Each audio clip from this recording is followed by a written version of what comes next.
Hello, and welcome back to the studio. I'm Dr. Wiggo, and today we're going to talk about, am I going to keep the iPhone 16 Pro Max or the iPhone Air? I think the thumbnail may have given it away. I'm keeping the Air, and I'll tell you why. But before we get to that, let me do a little quick TLDR. If you're watching this video because you're trying to decide which new iPhone you want to get, let me suggest the iPhone 17. Not the Pro, not the Pro Max, not the Air. Why would I say that? The main thing is that this year, the 4 new iPhones, and I consider the Pro and Pro Max like 2, and then the Air and then the 17, are the closest they've ever been. They all have the same ProMotion display from 3,000 nits down to 1 nit.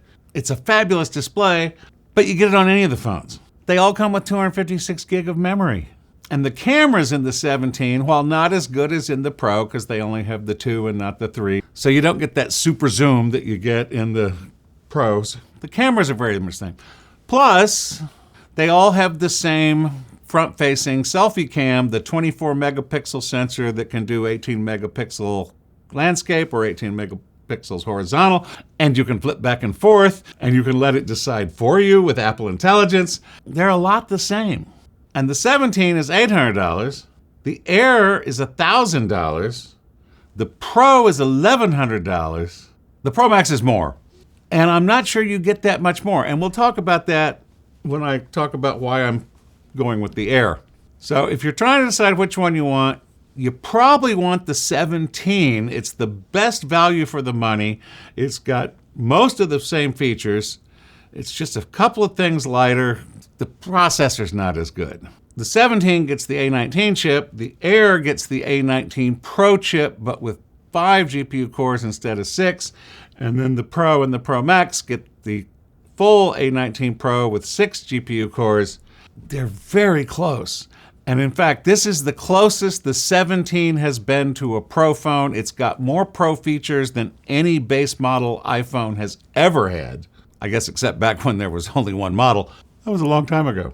So if you're trying to decide which one to get, I recommend you look at the 17 hard. If you want to move up, now then you do the Air or the Pro or the Pro Max, and that's what we're going to talk about. But first, as always, I have to tell a long rambling story, which will help you understand why I'm picking the Air. So if you don't want to hear my long rambling story, just skip on to the next chapter and then I'll start talking about specifics on these phones. Why I don't need the Pro Max cameras is the real reason I'm getting the Air. And why is that? Because I don't take that many pictures. I'm not a photographer. I do YouTube for a living, so I video a lot, but I don't use my phone for that. And if I am going to use my phone for that, I'm probably going to use the front-facing selfie camera, which I demonstrated in last week's video about the AirPods because I was waving it around and doing that. I think that was the Pro Max I was using, but they're all the same. The 17, the Air, and the Pro all have the same selfie camera. So if I don't need the camera, but why don't I need the cameras? And this is the thing. I'm an old man, and I grew up, we didn't have cameras with us. Ever. I mean, you had to go out of your way to have a camera. They were big and bulky, and you had to haul them around with you. So most people never had a camera with them. We just didn't get used to taking pictures. Plus, I never had children and therefore grandchildren, and that's the other reason old people take a lot of pictures, is pictures of their children and grandchildren. I didn't have that to do. So I have almost never taken pictures. In fact, I'll tell you a story in the middle of the story. A few years back, I was at a train crossing, and there was a woman who had stopped on the tracks to look at her phone, by the way, and you could see that she was looking at her phone. And there was a train coming, and everybody's honking, and people are yelling at her to move, and she's just staring at her phone the entire time. And the train's coming, and the train hits her car and knocks it 50 feet down the track. I had an iPhone in my breast pocket. I could have pulled it out and videoed that whole thing. It never occurred to me because I don't have that mindset. Because I'm an old man, I'm not used to having cameras with me, and so it never occurred to me to videotape probably the most spectacular thing I'll ever see in my life, and I probably could have gotten it on the news. It just never occurred to me because I'm not a photo-taking person. If you're young, then you grew up always having a phone in your possession. After the iPhone came out almost 20 years ago, people have gotten used to having a camera with them at all times, and they're just used to taking pictures, and people take pictures all the time, and selfies and all that stuff. I never got into that. So the quality of the cameras really doesn't do a lot for me. And by the way, the Air has the same main camera as the Pro and the Pro Max and the 17. They all have that same base camera. The iPhone 17 adds a second camera, and then the Pro and the Pro Max add a third camera. I know Apple says it's 8. It's 3. So taking pictures is just not something I do.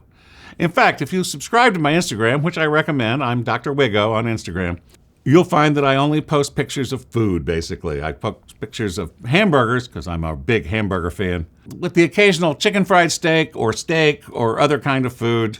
It's the only thing I care about posting pictures of. I love hamburgers. So if you subscribe to me on Instagram, you'll see a lot of hamburger. Well, not a lot, because I don't post that often. That's neither here nor there. The camera is not important to me. If the camera is important to you, you do not want the Air, because again, it just has the one main camera with a 2x zoom. That's it.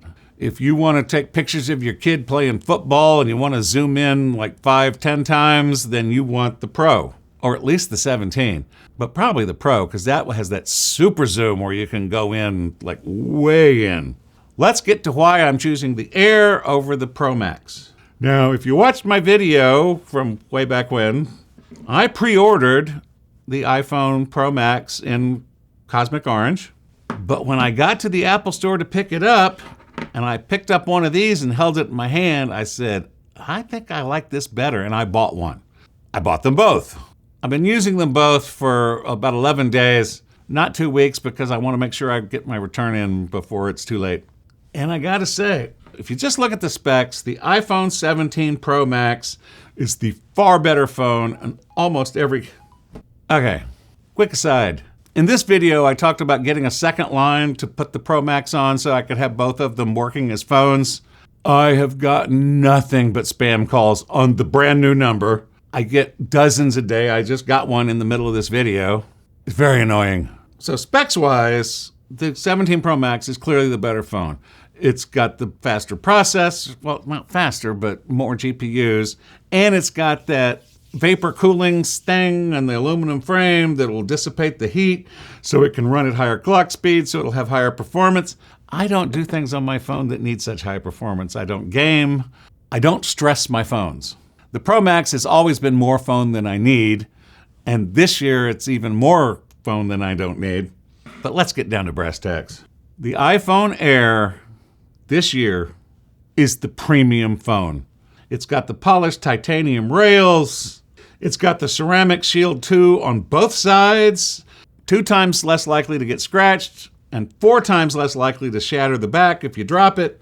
It's gorgeous. It's light. It feels good in your hand. It's got rounded edges. Plus, the little camera plateau is a perfect place to hold your finger when you're holding it so you can support it. I have just found using this phone to be a delight. I love using this phone. To me, the iPhone 17 Pro Max is a step backwards. Yes, I know they went to aluminum for the heat dissipation properties, and that's great, except it looks crappier. It doesn't look as nice. And to add insult to injury, Hartley Charlton on Mac Rumors, I'll link their podcast below where they talk about this, pointed out something that once I've seen, I can't unsee, and I'm about to tell you. So if you don't want to know about this, skip ahead a little. This insert here, the glass insert, so the antenna can get out and everything, it's not even. If you look closely, I'll try to zoom in. You may not be able to see it, but along this edge and this edge, it's completely flush with the aluminum. But along this edge and this edge, there's a gap. And you know what happens to gaps? They get dust and crap in them. So I just know this phone is going to fill up with crap around these 2 sides and not around these 2 sides. There's another strike. Plus, if you watch Jerry Rig Everything's durability test, I will link that video down below also, this aluminum scratches terribly, especially right here on this edge of the plateau. There's dozens of videos on YouTube of people showing their scratches phones. I just watched one from Apple. track. He's just been carrying it around, using it as a phone and not abusing it in any way. And there's chips and stuff, and he's very disappointed. I don't have any chips in mine because, like I said, I barely used it. I've been using this one primarily. I use this one every now and then. It's bigger, it's bulkier. Plus, if you look at them head on, you have an orange outline around your screen here, which you can't unsee. Whereas here you have a nice little silver polished titanium frame around your phone that actually, depending on how the light hits it, is not as noticeable. This feels like a premium upgrade to the iPhone. This feels like a step backwards. Again, I understand the heat dissipation and performance, but again, performance is not my objective with a phone. Performance is the objective of my Mac Studio, which, by the way, has been doing great. I don't know if you've been noticing in my videos, I post how long it takes to render. My 20-minute videos are rendering in under 2 minutes now. DaVinci Resolve has improved dramatically since version 20 came out. This just feels like a more premium experience. It helps that it's $200 cheaper, so I'll save some money. My one problem is that when I return this, I have this phone set up as the trade-in on this phone. So when I return this, I lose this as my trade-in. I'll get my $1,200 back, but now I've got the $1,000 in here, and I'll have to see if they will let me switch my trade-in. I'm pretty sure they will, because if they won't, I'll just say, well, then I'll return this one too, and then buy another one, and then use this as the trade-in on the new one I buy, and that doesn't make any sense for them to have to refurbish a phone when I've already opened it. We'll see how that goes. In fact, I'll put a tag on the end of the video if there was any shenanigans or if anything weird happened. If we just run straight to the end of the video, well then, and they let me switch the trade-in of my 16 Pro Max to the Air, which will then make this cost me $300. They're offering up to $700 on the 16 Pro Max. That'll knock a lot off the price of this thing. The 16 Pro Max feels like a premium phone. The iPhone Air feels like a premium phone. The iPhone 17 Pro Max feels like a step backwards from the 16 Pro Max. Apple spent 2 years going on and on and on about how much better titanium was, and the Air is titanium, and this is aluminum. This feels like a step back. Plus there's the potential scratching issues. Plus this horrible thing that Hartley pointed out where there's this gap around two sides of the glass. It's probably a manufacturing thing, but it's still, once you see it, it's off center, just very slightly. Most of us who do this kind of stuff have a little bit of OCD, and that just drives me crazy. That is why I'm returning the Cosmic Orange iPhone 17 Pro Max and keeping the iPhone Air, which I just love it. It feels premium, it's light. I kind of like the smaller screen, 6.9, 6.5. Well, look, it's not that much smaller. The 6.3 of the 17 or the 17 Pro would probably annoy me. Moving down 4/10 of an inch, the screen's still big enough. The iPhone Air is the way for me to go. Maybe not for you. It depends on how important the camera is. And I explained in my long story, well, it wasn't that long, about why the camera's not that important to me. This camera will do fine. And again, I'll probably do, most of the things I will do will probably be with the selfie cam. I took some test shots and everything. I'm not going to include those because everybody else. Go watch a video of somebody comparing the cameras who knows what they're talking about. I'm really a videographer, not a photographer, so I don't really know about any of this stuff. I just know what I use. And for me, the iPhone Air is the right answer for my needs. I love it. It's light, it's pretty, it's everything I want in a phone. I hope that gave you some things to think about for your decision about if you want to upgrade a phone. And again, I recommend the 17, the base. $800, got almost all the features. It's got the two cameras, it's got the same screen, it's got the same selfie camera, it's got the same amount of storage, and it's $800. It's the best deal.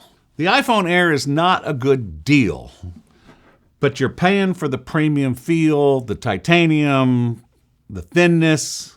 I just love it. And that's why I'm keeping this one and returning this one. So that's it for today. Thanks for stopping by. See you next time. Bye-bye. And now I'm going to go return my phone. It went well. Thanks for staying to the end. Bye-bye.